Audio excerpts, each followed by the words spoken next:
Hi guys, this is Dan from Magic Pachinko with another short video on a vintage pachinko machine.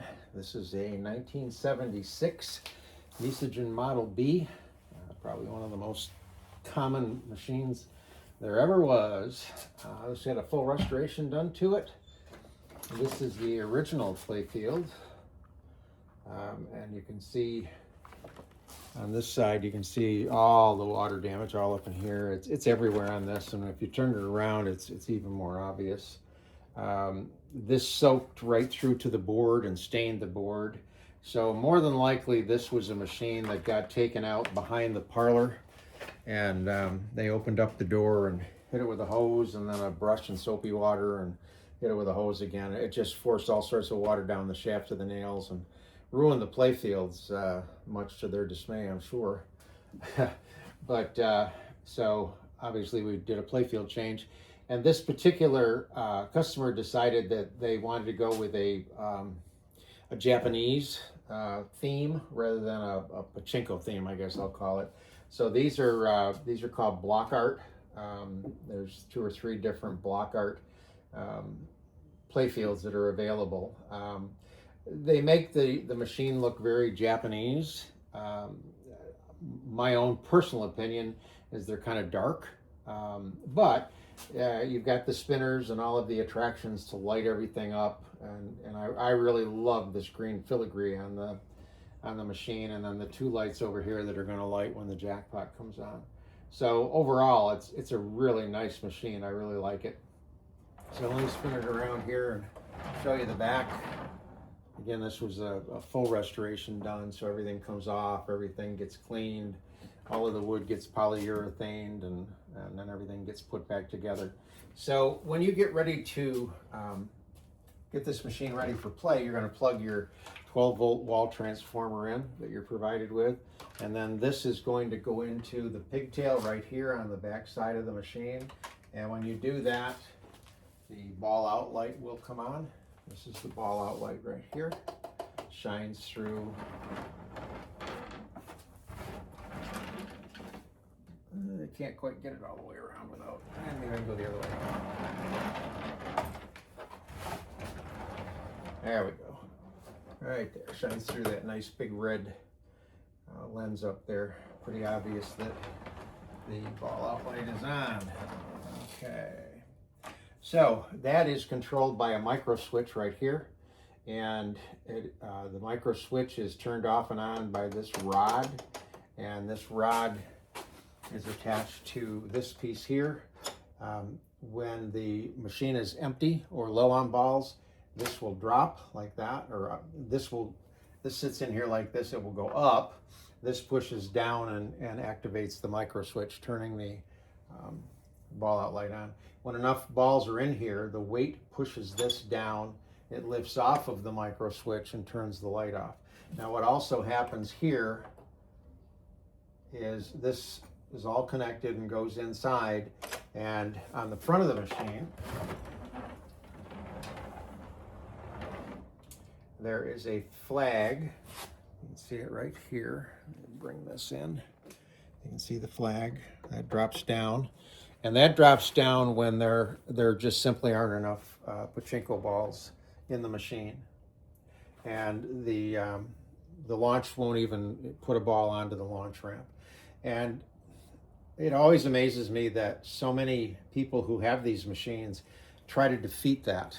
There really is no reason to defeat that. When the machine runs out of balls, you have to put your win or your loss back up in the upper hopper. Whether the light comes on or the flag goes down is completely irrelevant. At some point in time, it's not going to pay out any pachinko balls because there's not enough inside the machine to pay out. So it always, I just sort of scratch my head when I see the ball out light system defeated on these machines. So, okay, so let's turn this around. All right. So that's the ball out light system. So when you get ready to put balls in the machine, the first thing you need to do is look right here where this horizontal piece of metal is, and this little catch. And I've got it highlighted red.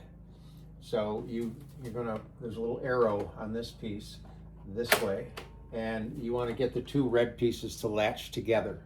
And what that does is it sets what's called the ball dump platform here. So when the balls go in, they're going to roll across this little metal piece and into the jackpot. If this is down, then it will allow these L's here to swing up and out of the way like that, and let the balls go down through here and exit the machine. So if you put some balls in the hopper and they come all the way out the bottom, you know you didn't latch the ball dump latch. So make sure you do that, especially if you dump a whole bunch of balls in at the same time, because they're all going to come out on the floor. And I spent half my life picking up pachinko balls. So now that this is set, you want to put a handful in. And if everything is okay, this is closed. This is your upper hopper. This is your upper feed chute. This is called the turnaround. This is the lower feed chute, and it goes into the jackpot. And if you look in the jackpot, there'll be 7 balls on either side of the jackpot, and they're held in place. And that's the way that the machine is going to load. And as you put more balls in, they're going to continue to flow.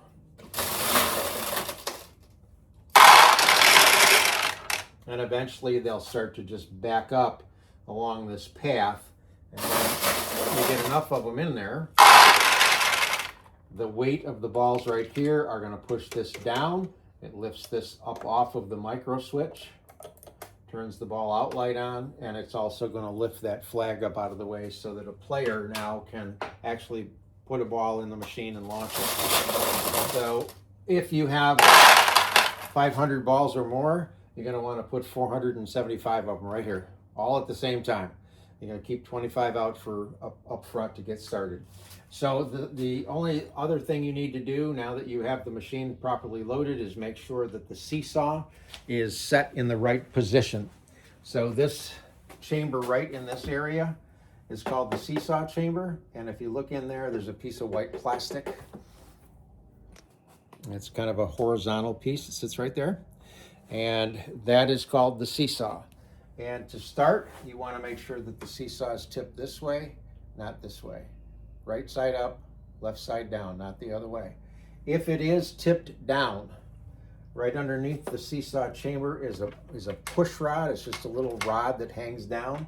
It's right in line with this nifty little label that my good friend from Ohio, Rudy, made these up for me.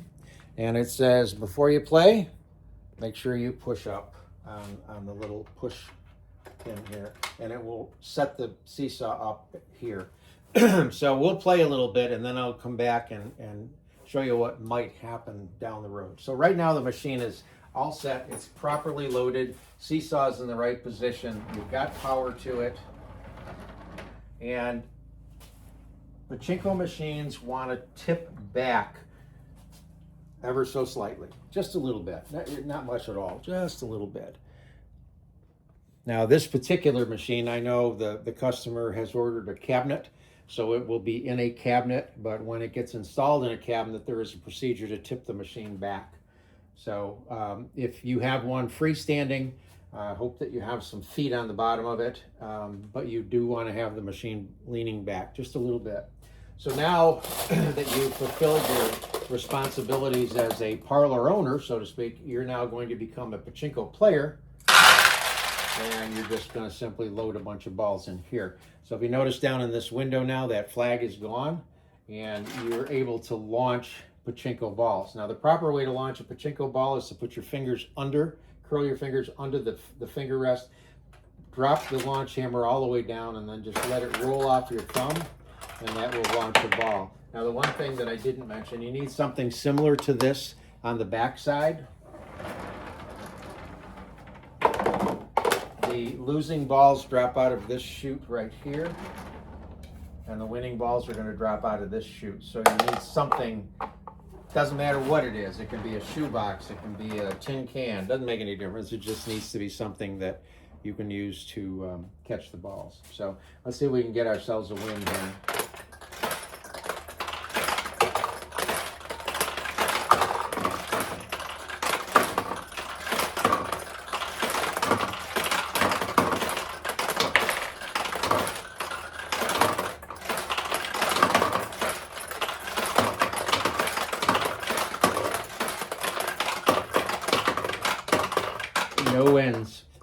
The tulips are all closed at this moment. So what I'm going to do is we'll cheat a little bit so that you can actually see the machine pay out a few times.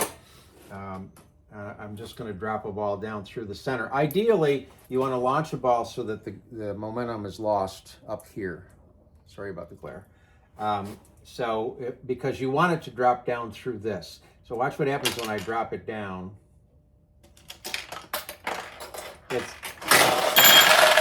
It'll open a tulip. If the ball goes in on this side, it opens the tulips over here. If the ball goes in on this side, it'll open the tulips over here. And you can see the payout process. So there's internal ramps on the back side that direct the balls as they go down through over to the tulips, and they open up. So now that the tulips are open, they're much bigger targets. So I'm going to launch some balls here, see if we can. I'm trying to get rid of the glare for you, but okay. Launch some balls, and we should be able to get some good wins.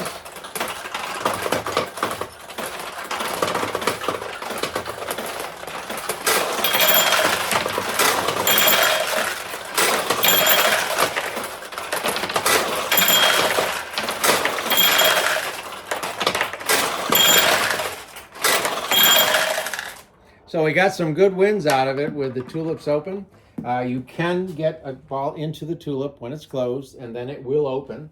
It's a little tougher to do, obviously, but that's the 1976 Nishijin Model B, fully restored. Hope you like it.